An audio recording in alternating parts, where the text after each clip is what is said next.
আপনাদের টিম প্রথম 3টা ম্যাচে সিলেট করবে হেরে খেলেছিল এবং 3টা ম্যাচে হেরেছিল, চট্টগ্রাম গিয়েছিল জয়ের উদ্দেশ্যে, কিন্তু আবার সিলেটে ব্যাক করতে হলো। এটা আসলে প্লেয়ারদের জন্য কিছুটা হ্যাসেল হয়েছে কিনা, যে এই জার্নিটা টুর্নামেন্টের মধ্যে? আর হচ্ছে আপনাদের টিমে এখন নতুন কয়েকজন প্লেয়ার এসে যুক্ত হয়েছে, দেশি বিদেশি তারকা ক্রিকেটার, এটা আসলে দলের শক্তিকে অনেকাংশে বাড়িয়ে দিয়েছে।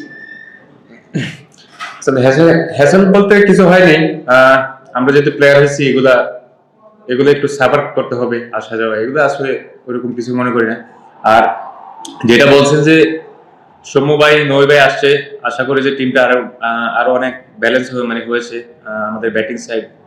আর অলরাউন্ডারের যে একটা ছিল, ওইটাও আমাদের নই ভাই আসছে, আলহামদুলিল্লাহ খুব ভালো হবে আশা করি। টুর্নামেন্টের 4 ম্যাচের মধ্যে 3বার 4বার ক্যাপ্টেন্সি চেঞ্জ করা হয়, তখন এটার একটা এফেক্ট টিমের মধ্যে অবশ্যই পড়ে। না, আমার মনে হয় না ক্যাপ্টেন্সি চেঞ্জ করা এটা এফেক্টের কাজ না। আমার মনে হয় যে ক্যাপ্টেন তো ক্যাপ্টেনের জায়গায় থাকবে, মাঠে যারা ভালো খেলবে ওরাই জিতবে, তো প্লেয়ারদের কাজ হলো খেলা। নোয়াখালীবাসীর মধ্যে কি বলার আছে আপনাদের? প্রথম 3 ম্যাচ তারা অনেক মানুষ শুধু নোয়াখালী থেকে আসছে, তারা হতাশ হয়ে গেছে, এখন আবার আসবে কিনা? আসলে নোয়াখালী ফ্যানদের উদ্দেশ্যে বলতে চাই, আপনারা আমাদেরকে সাপোর্ট করুন। যে একটা ম্যাচ জিতলে আমি মনে করি যে আমাদের নেক্সট যে খেলাটা আছে ওটা আমরা উইন হলে আমার মনে হয় যে সবাই খুশি হবে ইনশাআল্লাহ। নেওয়ার সময় কি চিন্তা ভাবনা ছিল, কি চিন্তা করছিলেন হ্যাটট্রিকটা পাওয়ার পর, কি কেমন ফিল হলো? শুরুতে নরমালি ছিলাম, আলহামদুলিল্লাহ হ্যাটট্রিক হয়েছে। আসলে হ্যাটট্রিক হলে ফিলিংসটা তো খুবই ভালো লাগবে, সবাই তো চায় যে উইকেট পাওয়া, হ্যাটট্রিক করা, পারফর্ম করা। আজকে ওয়ার্ল্ড কাপের স্কোয়াড দিয়েছে, প্রত্যেক ফ্র্যাঞ্চাইজি থেকে এক দুজন করে প্লেয়ার আছেন স্কোয়াডে, কিন্তু আপনাদের টিম থেকে কোনো প্লেয়ার নেই। আপনাদের জাকির আলী অনেক আছেন স্কোয়াড, মানে ছিলেন স্কোয়াডে, বাট আপনাদের টিমে আছেন হাসান মাহমুদ, মানে কাছাকাছি গিয়ে হয়নি সৌম্য সরকার। মানে জাকিরকে কেমন দেখেন? মানে কি স্কোয়াড থেকে বাদ করার পর একটু মনে হয়েছে মনটা খারাপ, বা একটু যদি ডিসক্রাইব করেন।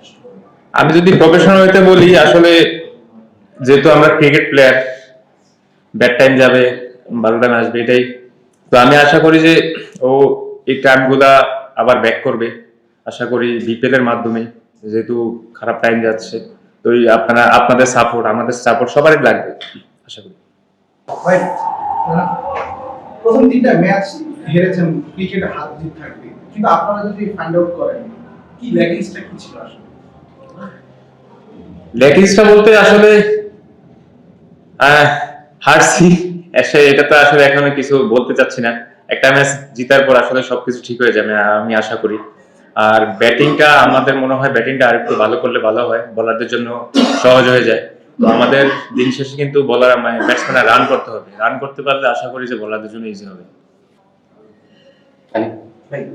আপনাদের ফার্স্টে ক্যাপ্টেন ছিল সৈকত আলী, এরপর হায়দার আলী, যেহেতু নবী আসছেন বা সৌম্য ভাই আসছেন, ক্যাপ্টেন্সি নিয়ে কোনো সিদ্ধান্ত হয়েছে? মানে ক্যাপ্টেন ম্যানেজার কি মিডিয়া ম্যানেজার ছিল বলতে পারবেন আপনি? এটা আসলে আমি এখনো জানি না, হয়তোবা ম্যানেজমেন্ট আজকের মধ্যে হয়তোবা ডিসিশন নিতে পারে, হয়তোবা নবী হওয়ার চান্স বেশি ক্যাপ্টেন্সি। একটা সময় আপনিও জাতীয় খুব কাছাকাছি গিয়েছিলেন এবং মানে জাতীয় দলে আসবেন আসলে এরকম একটা অবস্থা ছিল, মানে এরকম অবস্থা থেকে জাতীয় দল থেকে কেউ বাদ পড়ে আসলে বা জাতীয় কাছে গিয়ে আবার যদি ব্যাট থেকে চলে আসে, প্রশ্ন মানুষের অবস্থা কিরকম থাকে আসলে তো ভালোভাবে জানেন। আসলে মানিয়ে নিতে হবে, সবকিছুর সাথে অ্যাডজাস্ট করে নিতে হবে। তো